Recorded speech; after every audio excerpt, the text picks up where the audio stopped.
በዓለም ዙሪያ ላላችሁ ቅዱሳን ዛሬ ደግሞ እግዚአብሔር በልቤ ያስቀመጠውን የመጽሐፍ ቅዱስ ክፍል እንነጋገራለን። የጌታችን የኢየሱስ ክርስቶስ ዳግም ምጽአት ማስረጃዎች ምንድናቸው ብለን ስንል በተለይ ደግሞ የእግዚአብሔር ቃል ምን ይላል?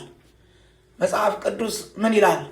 የጌታችን የኢየሱስ ክርስቶስን ዳግም ምጽአት በማስረጃነት የሚያቀርበው ይሄ መጽሐፍ ቅዱስ ምን ይላል የሚለውን ስናስብ ሰዎች በብዙ ጥያቄ የተሞሉ ናቸው። ስለዚህ ስለ ክርስቶስ ኢየሱስ ዳግም ምጽአት ሲነገር በብዙ ጥያቄዎች የተሞሉ ናቸው። አንድ 3 ጥያቄዎችን ሰዎች ይጠይቃሉ። አንደኛው ኢየሱስ ይመጣል ወይ?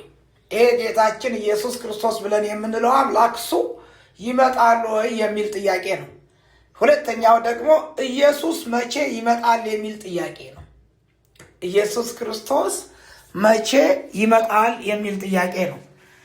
ሌላው 3ኛ ጥያቄ ደግሞ ኢየሱስ መጥቶስ ምን ያደርጋል የሚል ነው። ከመጣ በኋላስ ኢየሱስ ምን ያደርጋል የሚል ነው። እንግዲህ እነዚህን ጥያቄዎች አሁን ስናነሳ ኢየሱስ ይመጣል ወይ፣ ኢየሱስ መቼ ይመጣል፣ ኢየሱስ መጥቶስ ምን ያደርጋል የሚለውን ጥያቄዎች ስናስብ መጽሐፍ ቅዱስ በደንብ አድርጎ አስረግጦ የሚነግረን ነገር አለ። ምንድን ነው የሚነግረን?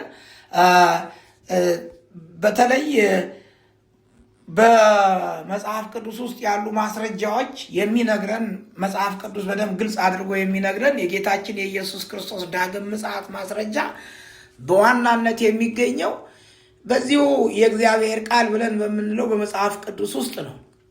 በመጽሐፍ ቅዱስ ውስጥ ደግሞ ባሉ ትንቢቶችም ውስጥ በደንብ አድርጎ ይህ ዓለምን ለመፍረድና መንግስቱን ለመመስረት የወደፊትና የግልን የሚታይ መመለስን አስረግጦ የሚናገርበት ክፍል እንደሆነ እንመለከታለን። ቁልፍ አመላካቾች ነገሮች ምንድን ናቸው? እነዚህ የሚያመላክቱት ነገሮች ምንድን ናቸው? ስለዚህ ስለ ክርስቶስ ኢየሱስ ዳግም ምጽአት ዳግም መምጣት ምንድን ነው? ምንና ምን እየሆኑ ነው ያሉት? ጌታችን ኢየሱስ ክርስቶስ ስለ ዳግም ምጽአት ውስጥ ደግሞ የተናገረው ነገር ምንድን ነው የሚሉትን ነገሮች እንዲሁ በዓለም አቀፍ ደረጃ እየሆኑ ያሉትን ነገሮች ስንመለከት መጽሐፍ ቅዱስ የሚወስደን ጌታችን ኢየሱስ ክርስቶስ ምን እንደሆኑ የተናገራቸው በማቴዎስ ምዕራፍ 4 ላይ የተጠቀሱትን ነገሮች ነው የምንመለከተው። በተለይ ጦርነት፣ ሁከት፣ የመሬት መንቀጥቀጥ፣ ነውጥ፣ ረሃብ፣ ርዛት፣ የሐሰተኛ ነቢያት መነሳት፣ የእውቀት መጨመርና የእስራኤል እንደገና መንግስት ሆኖ የመቋቋም ጉዳይ በዚህ በዳግም ምጽአቱ ጉዳይ ላይ በደንብ አድርገው የሚገለጡ ነገሮች እንደሆኑ እንመለከታለን።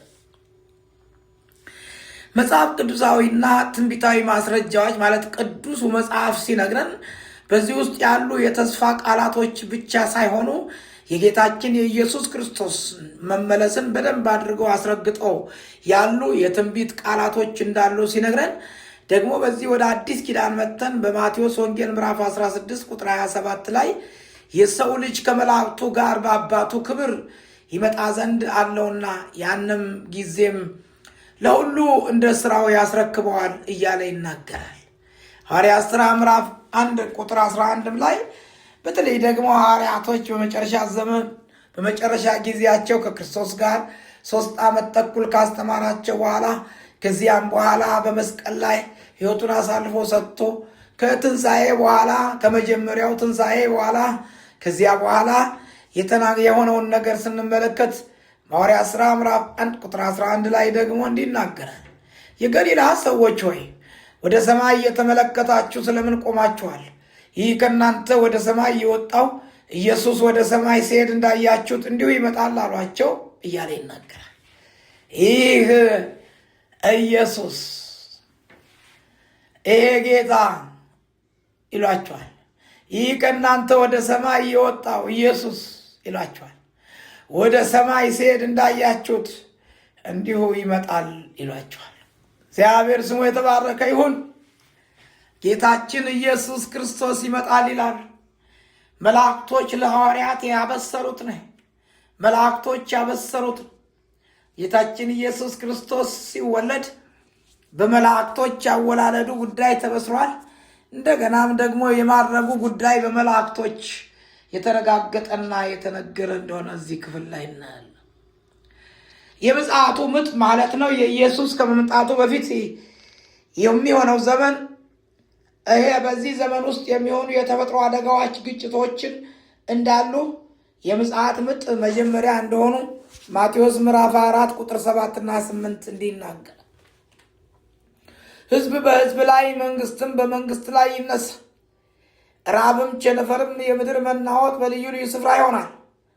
እነዚህ ሁሉ የምጣር መጀመሪያ ናቸው እያለ ይናገርና 7 ነገሮችን በደንብ ማስረጃነት ያስቀምጣል።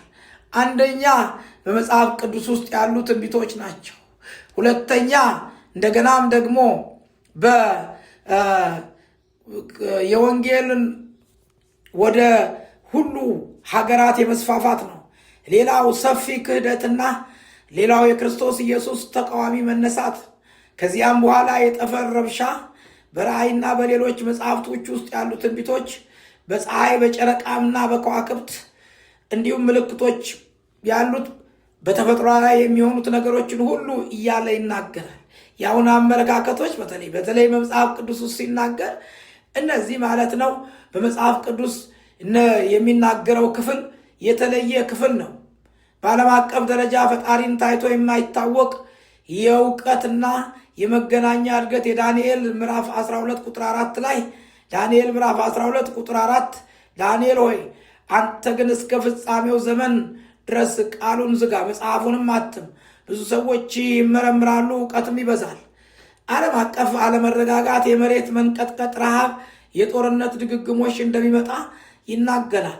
እነዚህን ነገሮች ከተናገረ በኋላ የኢየሱስ መምጣት ደግሞ ቁልፍ ዓላማዎች ምን እንደሆኑ መጽሐፍ ቅዱስ ማስረጃነት ሲናገር፣ አንደኛ ድነትና ቤዛነት፣ ሁለተኛ የሰውን ኃጢአት በሕይወቱና በሞቱ ለመቅጣት ለሰው ልጆች ምትክ ሆኖ ለማገልገል፣ ሶስተኛ በእግዚአብሔርና በሰው ልጆች መካከል ያለውን ክፍተት ለማስተካከል፣ አራተኛ የእግዚአብሔርን አብ እውነተኛ የተፈጥሮን ለመግለጥ፣ አምስተኛ ሞትና ዳቢሎስን ማሸነፍ፣ የሰይጣንን ኃይልና የሞትን ፍርድ መስበር፣ ስድስተኛ መንግስቱን ማቋቋም፣ የእግዚአብሔርን መንግስት በምድር ላይ ለመጀመር፣ እውነትና ብርሃንን መንፈሳዊ ሕይወትን ለማምጣት እንደሆነ ይናገራል።